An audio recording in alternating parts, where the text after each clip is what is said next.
A Assembleia de Peritos do Irão escolheu Mojtaba Khamenei, filho de Ali Khamenei, como o próximo líder do país. Os Estados Unidos e Israel continuam a atacar o Irão 10 dias após o início do conflito, que se espalhou rapidamente por toda a região. Os preços do petróleo ultrapassaram os $100 por barril na sequência do conflito dos Estados Unidos e Israel contra o Irão.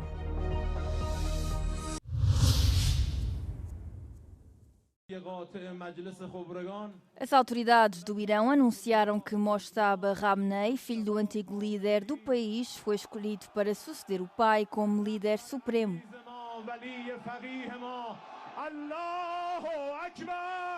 A Assembleia de Peritos do Irão escolheu Mojtaba como novo líder depois de uma semana de deliberações após a morte de Ali Khamenei a 28 de fevereiro.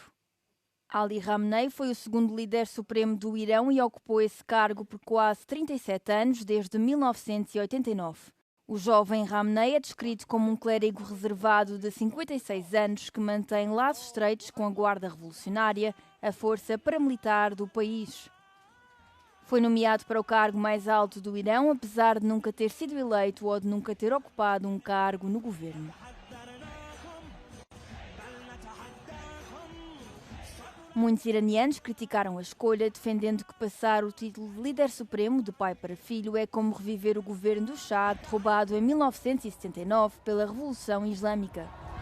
Mojtaba, que é considerado mais radical que o pai, vai comandar as forças armadas do Irão e decidir sobre o programa nuclear.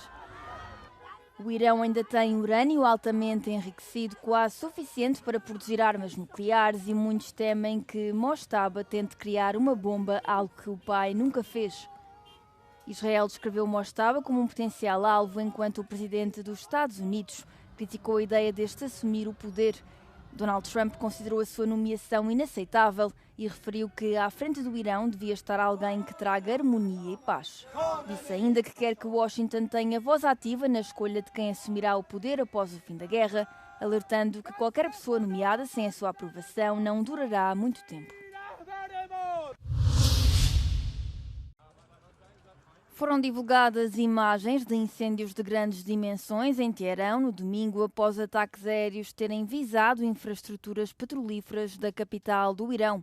Os ataques dos Estados Unidos e de Israel têm atingido várias infraestruturas, como instalações militares, edifícios governamentais, instalações de armamento e residências dos líderes iranianos. De acordo com Washington, as operações estão a correr bem e estão adiantadas, tendo em conta as previsões. Os Estados Unidos prometeram continuar a lutar até que todos os objetivos da guerra sejam alcançados. O chefe do Estado-Maior de Israel disse aos oficiais das forças de defesa do país para se prepararem para uma guerra prolongada. O aviso foi feito enquanto Tel Aviv realiza ataques simultâneos contra o Irão e o seu representante no Líbano, o Hezbollah. O primeiro-ministro Benjamin Netanyahu prometeu inclusive muitas surpresas na próxima fase da guerra. Os ataques atingiram várias áreas do Líbano durante a madrugada de segunda-feira, incluindo a capital, Beirute, em locais que, segundo Israel, abrigavam membros e infraestruturas do Hezbollah. Os últimos ataques de Tel Aviv contra o Irão destruíram o quartel-general da Força Aérea da Guarda Revolucionária, que operava o comando de mísseis balísticos. Já os ataques retaliatórios do Irão continuam a ter como alvo os seus vizinhos do Golfo, a maioria dos quais abriga bases americanas. Tem atingido posições dos Estados Unidos, mas também áreas civis. Os ataques do Irão também continuam a visar Israel, onde pelo menos 11 pessoas foram mortas, com dezenas de outras feridas. A solidariedade dos países da União Europeia com Chipre continua a crescer dias depois de a nação insular ter sido alvo de um ataque com drones iranianos. O presidente francês Emmanuel Macron visita Nicósia na segunda-feira, numa altura em que a fragata italiana Federico Montenegro é a mais recente de vários navios militares europeus destacados para ajudar a proteger o território durante o conflito no Médio Oriente. Per garantire la sicurezza dei confini dell'Unione Europea abbiamo anche disposto il dispiegamento di una fregata italiana a Cipro, un atto che è di solidarietà europea, ma soprattutto di prevenzione. Grécia, França, Espanha, Países Baixos e Reino Unido já participam na Força Naval Europeia no Mediterrâneo Oriental. tal como o líder de Chipre e outros líderes envolvidos na proteção da nação insular já tinham feito. Giorgia Meloni voltou a reforçar que a iniciativa não significa que Itália esteja a participar no conflito. Já Donald Trump optou por dizer à imprensa italiana que a primeira-ministra do país está a tentar ajudar os Estados Unidos. Os recentes desenvolvimentos suscitaram um acalorado debate sobre a presença de bases militares britânicas em Chipre. No sábado, centenas de pessoas protestaram em Nicósia, apelando ao fim de qualquer utilização das bases militares no conflito. Since the conflict began 8 days ago, the UAE has detected over 238 ballistic missiles, and it says it has intercepted 221. It tells us that 15 fell into the sea, and it says that 2 landed inside the country. We've also learned that 1,422 Iranian drones have been detected, 1,342 intercepted, and 8 cruise missiles have been shot down. Authorities say the attacks have also caused casualties, with 4 people killed and more than 100 injured, many of them foreign workers living here in the UAE. In a briefing with Euronews and a small group of international media, a very senior government official offered a rare insight into how the country is responding to these escalating attacks. He added that Iran's strategy appears to be to try and create regional havoc. The official said the priority now is to prevent the conflict from spreading further across the Gulf. We want to contain the war. We don't want this war to expand.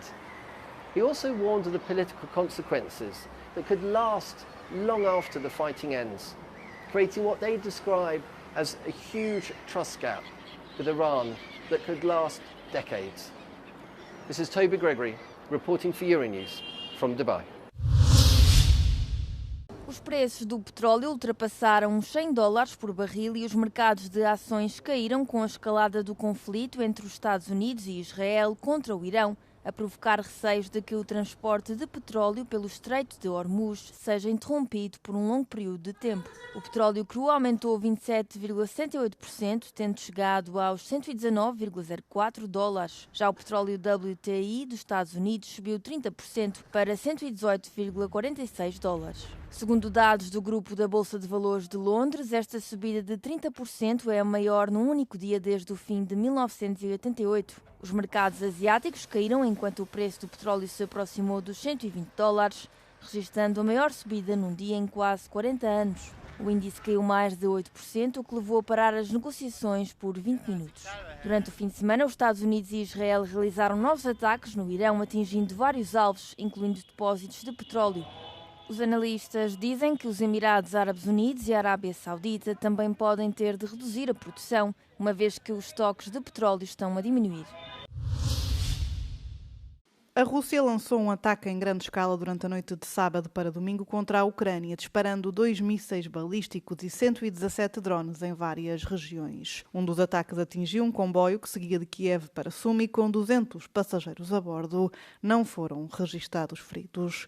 O ataque ocorre numa altura em que a Rússia continua a lançar mísseis e drones contra as infraestruturas energéticas e ferroviárias ucranianas. No domingo, o presidente Volodymyr Zelensky e o primeiro-ministro holandês Rob Jetten prestaram homenagem aos soldados ucranianos mortos e discutiram o fornecimento de sistemas de radar para reforçar as defesas da linha da frente. Enquanto isso, drones ucranianos atingiram uma estação de expedição de operações de um oleoduto na região de Krasnodar na noite de sábado para domingo. O ataque provocou um grande incêndio e poderá interromper o transporte regional de combustível. Na região de Belgorod, ataques com mísseis a instalações energéticas provocaram apagões e interrupções no fornecimento de eletricidade, água e aquecimento.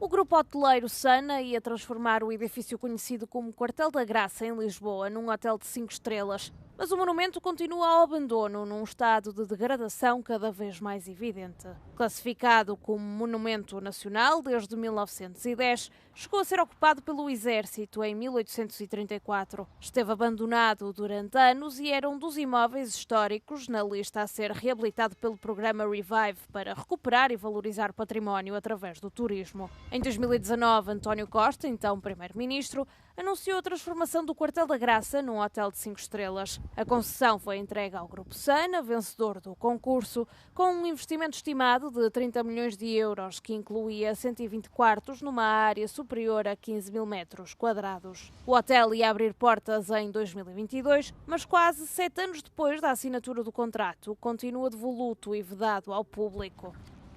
Eles colocaram esses tapumes como se tivesse uma obra, porém tem uma placa que não tem o número do alvará, não tem os dados que a lei requer que esteja. Me parece que tudo isso é uma fachada. Nitidamente ele está incumprindo o cuidado que deveria estar com o imóvel, está num prazo já bastante adiantado o início dessas obras de restauração, né? Deveria já ter iniciado e mais, ele deveria estar pagando.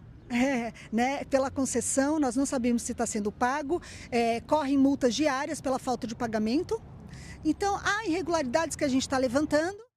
Mais de 3 mil pessoas já assinaram uma petição contra a transformação do Quartel da Graça num hotel. Os moradores do bairro querem que o espaço seja transformado num centro para a comunidade. A gente pensa imediatamente o que a gente poderia estar fazendo com esse espaço.